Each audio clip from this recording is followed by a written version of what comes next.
میں نے ساری رات سوچنے میں گزاری۔ سویرا ہوا تو میں اپنے مکان سے نکلا اور ایک باغ کا چکر لگایا، لیکن وہاں بھی کوئی سیب مجھے نہ ملا۔ اتفاقاً مجھے ایک پرانا خانسامہ ملا اور میں نے اس سے سیبوں کے متعلق پوچھا۔ اس نے جواب دیا کہ بیٹا یہ چیز بہت کمیاب ہے، ٹھیک ہے، بلکہ بالکل ناپید ہے، اور اگر کہیں ملے گی تو وہ امیر المومنین کے باغ میں جو بصرے میں ہے، وہاں کا خانسامہ خلیفہ کے لیے جمع کر کے رکھتا ہے۔ اب وہ گھر واپس آیا، ٹھیک ہے، اب وہ گھر واپس آیا اور اس کی محبت نے مجھے یہاں تک مجبور کیا کہ بالآخر میں نے سفر کے لیے کمر باندھ لی۔ آنے جانے میں 15 دن اور 15 راتیں لگیں اور میں 3 سیب لے کر آیا، جن کو میں نے بصرے کے خانسامہ سے 3 دینار میں خریدا تھا، اور گھر میں گیا اور میں نے وہ سیب اس کو دیے، لیکن اتنے دنوں کے بعد اس نے کوئی خوشی کا اظہار نہ کیا اور ان کو ایک طرف پڑا رہنے دیا، کیونکہ کمزوری اور بخار میں زیادتی ہو گئی تھی۔ 10 دن تک وہ یوں ہی کمزور پڑی رہی۔ اس کے بعد جب وہ ذرا اچھی ہوئی تو میں گھر سے نکلا اور اپنی دکان میں گیا اور بیٹھ کر خرید و فروخت کرنے لگا۔ اسی اثنا میں نے دوپہر کے وقت دیکھا کہ ایک حبشی غلام میرے پاس سے گزرا اور اس کے ہاتھ میں ان 3 سیبوں میں سے ایک سیب ہے اور وہ اس سے کھیل رہا ہے۔ میں نے کہا اے نئے غلام، تو یہ سیب کہاں سے لایا؟ اس پر وہ ہنس کر کہنے لگا کہ یہ سیب تو ایک بہت ہی خوبصورت عورت کا ہے، اور اس عورت نے مجھے یہ سیب دیا ہے۔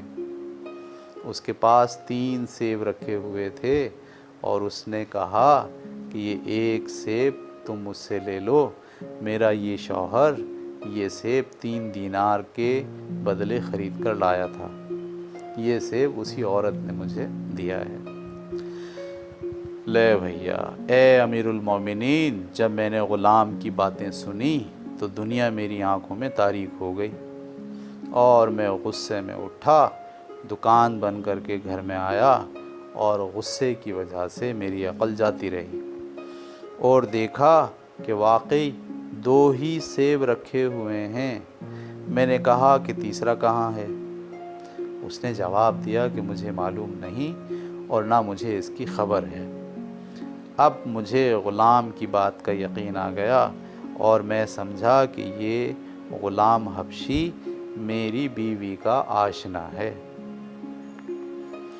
میں اندر گیا اور ایک چھری لایا اور پیچھے سے ایسا وار کیا کہ بیوی کی گردن سر سے کاٹ ڈالی، سر کاٹ کر جلدی سے ٹوکری میں ڈال دیا، اور اوپر سے پھر میں نے برقع اڑا دیا، عبایا اڑا دی، اور پھر اس کے ٹکڑے ٹکڑے کیے اور اس کو قالین میں لپیٹ دیا اور صندوق میں رکھ کر تالا لگا دیا اور اپنے خچر پر لاد کر اسے دجلے کے دریا میں بہا دیا۔ اے امیر المومنین، تجھے خدا کی قسم مجھے جلد پھانسی چڑھا دے، کیونکہ میں قیامت کے مطالبے سے ڈرتا ہوں۔ جب میں اسے دجلے میں پھینک چکا اور کسی کو اس کی کان و کان خبر نہ تھی تو میں گھر واپس آیا تو میں نے دیکھا میرا بیٹا رو رہا ہے۔ عجیب کہانی ہے بھائی یہ تو، مگر اس کو یہ معلوم نہ تھا کہ میں نے اس کی ماں کے ساتھ کیا کیا۔ میں نے کہا کہ بیٹا تو کیوں رو رہا ہے؟ اس نے کہا کہ میں ابھی باہر سے آ رہا ہوں، اماں کے سیبوں میں سے ایک سیب لے کر گلی میں اپنے بھائیوں کے ساتھ کھیل رہا تھا کہ ایک لمبا تڑنگا حبشی غلام آیا اور اس نے وہ سیب مجھ سے چھین لیا اور کہنے لگا کہ تجھے یہ سیب کہاں سے ملا؟ میں نے کہا اس سیب کی خاطر میرا باپ بصرے گیا تھا اور وہاں سے میری ماں کے لیے لایا ہے، کیونکہ وہ بیمار اور کمزور ہے۔ ایسے 3 سیب اس نے 3 دینار میں خریدے ہیں۔ یہ بات بچے نے بولی تھی، کس کو؟ غلام کو۔ اس کے بعد اس نے وہ سیب لے کے رکھ لیا اور میری کچھ پرواہ نہ کی۔ پھر میں نے دوبارہ اس سے یہی کہا اور پھر تیسری بار یہی کہا، لیکن اس نے مجھے میرا سیب واپس نہ کیا اور مجھ کو مارا اور سیب لے کر چلتا بنا۔ میں ڈرا کہ میری ماں مجھے اس سیب کی وجہ سے مارے گی، اور اس ڈر سے میں اپنے بھائیوں کو لے کر دوسرے محلے میں بھاگ گیا۔ اب کیونکہ رات زیادہ ہو گئی ہے اور مجھے ماں کا ڈر ہے، ابا میں تجھے قسم دیتا ہوں کہ ماں سے اس بارے میں کچھ نہ کہنا، کیونکہ جب وہ سنے گی تو اور ناراض ہوگی اور بیمار پڑ جائے گی۔ جب میں نے لڑکے کی یہ باتیں سنی تو مجھے یقین آ گیا کہ غلام نے میری بیوی پر بہتان لگایا تھا اور اسے قتل کرنا میرے لیے بڑا ظلم تھا۔ اب میں زارو قطار رونے لگا کہ اتنے میں یہ بوڑھا جو میرا چچا اور اس کا باپ ہے آیا۔ میں نے اسے سارا ماجرا بیان کیا، وہ بھی میرے پہلو میں بیٹھ کر رونے لگا، اور آدھی رات تک ہم دونوں روتے پیٹتے رہے اور 5 دن تک سوگ کرتے رہے۔ جو آج ختم ہوا ہے، ہمیں نہایت افسوس ہے کہ وہ بے گناہ ماری گئی اور اس کا سارا گناہ غلام کے سر ہے، یہ ہے سبب اس کے قتل کا۔ اب میں تجھے تیرے آبا و اجداد کی قسم دیتا ہوں کہ مجھے جلد قتل کرا دے، کیونکہ اس کے بعد اب مجھے جینے میں لطف نہیں، اور اس کا بدلہ مجھ سے لے لے۔ خلیفہ کو جوان کی یہ باتیں سن کر تعجب ہوا اور کہنے لگا کہ واللہ میں سوائے اس معلوم غلام کے، کسی ملعون غلام کے، ٹھیک ہے، ملعون غلام کے اور کسی کو پھانسی نہ دوں گا، اور میں ایسی کارروائی کروں گا جس سے بیمار شفا پائیں گے اور خدا راضی ہوگا۔ اس نے جعفر کی طرف توجہ دے کر کہا، اس ملعون غلام کو میرے سامنے حاضر کر جس کی وجہ سے یہ معاملہ چلا ہے، اور اگر تو اسے حاضر نہ کرے گا تو پھر اس کی جگہ تو ہوگا۔ جعفر وہاں سے روانہ ہوا اور رو رو کر کہتا تھا کہ 2 موتیں تو میرے سامنے آ چکی ہیں، اور مثل ہے کہ گھڑا ہر بار کنویں سے ثابت نہیں نکلتا۔ اس میں تدبیریں نکالنے سے کوئی فائدہ نہیں، جس نے مجھے پہلی بار بچایا تھا وہی بچائے گا۔ خدا کی قسم میں 3 دن تک اپنے گھر سے نہ نکلوں گا، اور خدا کی جو مرضی ہوگی وہ ہوگا۔ 3 دن تک وہ اپنے گھر میں بیٹھا رہا اور چوتھے دن قاضیوں اور گواہوں کو بلایا اور اپنے بیٹے اور بیٹیوں سے رخصت ہو کر رونے لگا۔ اتنے میں خلیفہ کا فرمان آ پہنچا اس کے پاس، خلیفہ بے حد غصے میں ہے اور مجھے تیرے لانے کے لیے بھیجا ہے۔ اس نے قسم کھائی ہے کہ وہ تجھے شام سے پہلے پھانسی دے دے گا۔ جب جعفر نے یہ سنا تو رونے لگا، اس کے ساتھ اس کے بیٹے بیٹیاں اور غلام اور سارے گھر والے ماتم کرنے لگے۔ جب وہ سب سے رخصت ہو چکا تو اپنی چھوٹی بیٹی کے پاس گیا کہ اس سے رخصت ہو لے، کیونکہ وہ اسے تمام اولادوں میں سب سے زیادہ چاہتا تھا۔ جب اس نے اپنی چھوٹی بیٹی کو سینے سے لگایا اور اسے پیار کیا اور اس کی جدائی کی وجہ سے رونے لگا، تو اسے اپنی بیٹی کے جیب میں کوئی گول سی چیز معلوم ہوئی۔ اس نے کہا، تیری جیب میں کیا ہے؟ اس نے کہا، ابا جان سیب ہے جس پر ہمارے آقا خلیفہ کا نام لکھا ہے۔ ہمارا غلام ریحان اسے لایا، وہ 4 دن سے میرے پاس ہے، بغیر 2 دینار لیے اس نے یہ سیب مجھے نہیں دیا۔ جب جعفر نے غلام اور سیب کا ماجرا سنا تو خوش ہو گیا اور اپنی بیٹی کے جیب میں ہاتھ ڈال کر وہ سیب نکال لیا اور پہچان گیا کہ یہ وہی سیب ہے، اور کہنے لگا کہ خوشی قریب ہے۔ اب اس نے غلام کو بلانے کا حکم دیا، وہ حاضر ہوا۔ جعفر نے کہا کہ لعنت ہے تجھ پر اے ریحان، تجھے کہاں سے یہ سیب ملا؟ غلام نے کہا کہ اے آقا، خدا کی قسم اگر جھوٹ بولنے سے نجات مل سکتی ہے تو سچ بولنے سے تو اور بھی زیادہ نجات مل سکتی ہے۔ میں نے یہ سیب نہ تو تیرے محل سے چرایا ہے اور نہ امیر المومنین کے محل سے اور نہ اس کے باغ سے۔ واقعہ یہ ہے کہ 5 دن ہوئے کہ میں شہر کی ایک گلی سے گزر رہا تھا، میں نے دیکھا کہ بچے کھیل رہے ہیں، ان میں سے ایک بچے کے پاس یہ سیب ہے۔ میں نے تماچا مار کر اس سے یہ سیب چھین لیا اور وہ رونے لگا۔ اس نے کہا کہ اے جوان، یہ میری ماں کا سیب ہے، وہ بیمار ہے، اس نے میرے باپ سے ایک سیب کی خواہش ظاہر کی تھی، وہ دور بصرے جا کر اس کے لیے 3 سیب 3 دینار میں خرید کر لایا تھا، میں کھیلنے کے لیے ان میں سے ایک چرا لایا ہوں۔ یہ کہہ کر وہ رونے لگا، لیکن میں نے اس کا کچھ خیال نہ کیا اور سیب کو لے کر چلتا بنا، اور چھوٹی بی بی نے 2 دینار دے کر اسے لے لیا۔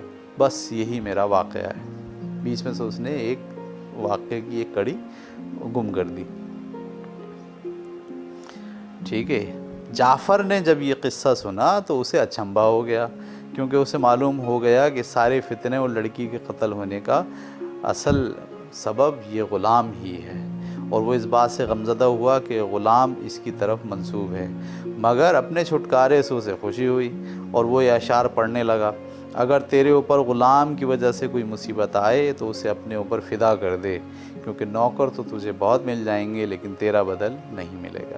اب اس نے غلام کا ہاتھ پکڑا اور اسے خلیفہ کے پاس لے گیا اور اس سے سارا واقعہ شروع سے لے کر آخر تک بیان کیا۔